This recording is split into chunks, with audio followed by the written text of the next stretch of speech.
When World War II ended, the world took a deep breath of relief. But behind the scenes, a new conflict was already beginning: the Cold War. It was during this time that the US Navy launched a mysterious mission that would go down in history as Operation Highjump.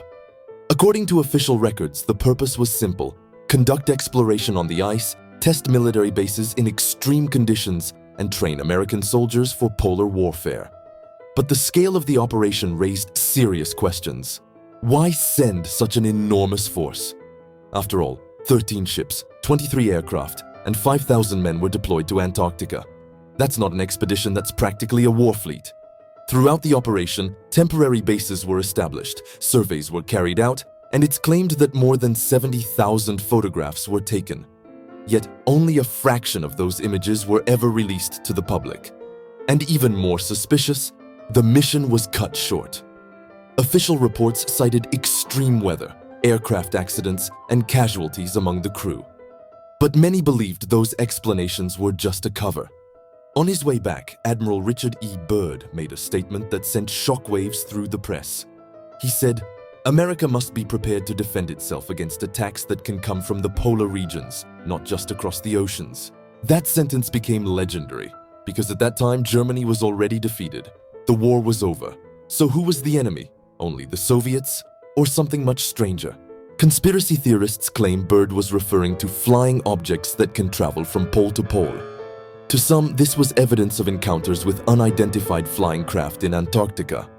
Others insisted it was linked to secret Nazi bases said to have survived after the war. Meanwhile, in Washington, events took an even darker turn. Secretary of Defense James Forrestal shared the details of the operation with top officials. Soon after, President Harry Truman himself was fully briefed. From that moment, the true reports of Operation Highjump were classified at the highest level of secrecy. Admiral Byrd did not stay silent, but his words were not welcomed. Very soon, he was declared mentally unfit and placed in a psychiatric hospital. Many saw this as nothing more than a deliberate attempt to silence him. His family fought back, went to court, and won. Byrd was released. But what happened next still fuels speculation to this day. On the very evening of his release, Admiral Byrd was found dead. Officially, the cause was listed as suicide. But the note left behind was not in his handwriting. For many, this was undeniable proof that Byrd had been silenced permanently.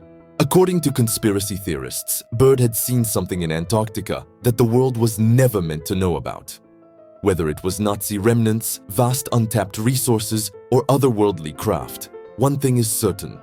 What was discovered on that frozen continent was deemed too dangerous for the public to learn. Today, Operation Highjump still stands in official history as a simple exploration mission. But the fog of mystery has never lifted.